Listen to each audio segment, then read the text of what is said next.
जय जवाहर साथियों, आप सभी को मेरा नमस्कार। साथियों, आज हम उन महान व्यक्ति के बारे में चर्चा करने जा रहे हैं जिसका नाम है महात्मा ज्योतिराव फुले। फुले जी का जन्म 11 अप्रैल 1827 महाराष्ट्र के पुणे सतारा जिले के खानवाड़ी गांव में हुआ था। फुले जी के माता का नाम चिमणीबाई एवं पिता का नाम गोविंदराव था। फुले जी के जन्म के एक साल बाद ही उनके माता का निधन हो जाता है, जिसका बाद में लालन पालन सगुनी बाई के हाथों हो जाती है। फुले की शिक्षा, जो कि प्रारंभिक शिक्षा उनके गांव मराठी भाषा में ही हो जाते हैं, परंतु कुछ जातिवाद के कारण उन्हें शिक्षा रोकनी पड़ती है। वह 21 साल तक अंग्रेजी माध्यम में केवल 7वीं कक्षा तक ही पढ़ पाए और उनके बाद 1840 में उनका विवाह सावित्रीबाई से की जाती है और वह दोनों एक समाजवादी के रूप में जाने जाते हैं। 1848 में उन्होंने स्कूल की स्थापना की, जिसमें दलित बच्चे एवं वहाँ के स्त्रियों को पढ़ाना चालू किया, परंतु वह स्त्रियों को पढ़ाना इतना आसान नहीं था, क्योंकि उस समय कोई महिला शिक्षक न होने के कारण ज्योतिबा फुले ने सर्वप्रथम अपनी पत्नी सावित्रीबाई फुले को ही पढ़ाया और उन्होंने एक शिक्षक के रूप में सावित्रीबाई को आगे किया। परंतु उनके ऊपर भी बहुत ही अत्याचार हुए, जैसे कि ब्राह्मणों ने उनके ऊपर पत्थर फेंके और कीचड़ भी फेंके। वह अत्याचार सहती गई, परंतु वह रुकने का नाम ही नहीं ले रही थी। अंत अपने ही घर से ज्योतिबा फुले एवं सावित्रीबाई फुले को अपने ही घर से बेघर होना पड़ा, पर वह अपने उद्देश्य से वह हटने वाले नहीं थे। वह अपना कार्य करते रहे। उन्होंने 1873 में सत्य शोधक की स्थापना की, जो कि अपने समाज में हो रहे विवाह,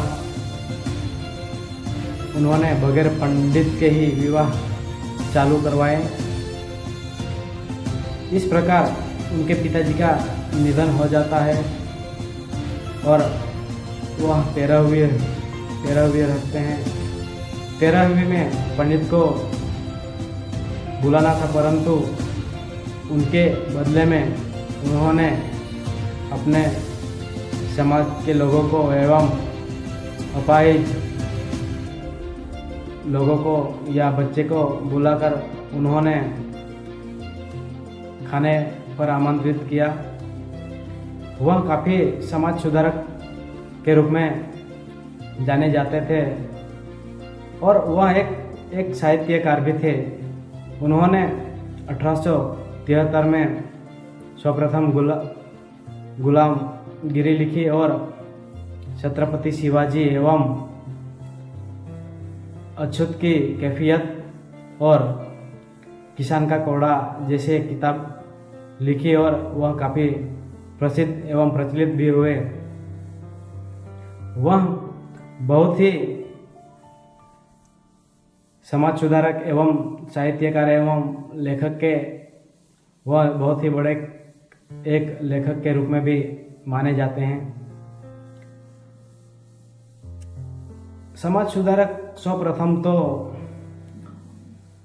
फुले के मन में तब से आई जब वह अपने एक मित्र के शादी समारोह में गए थे और उन्हें एक अछूत के रूप में या अछूत कहकर संबोधित किया और उनको वहाँ से निकाल दिया। वह उतना पीड़ा सहन कर वह समाज में बदलाव लाना चाहता था और वह काफ़ी यह भेदभाव और अपने जो कि उच्च नीच के भेदभाव से वह यह समाप्त करना चाहते थे और उन्होंने काफ़ी संघर्ष भी किया। फुले कहते हैं कि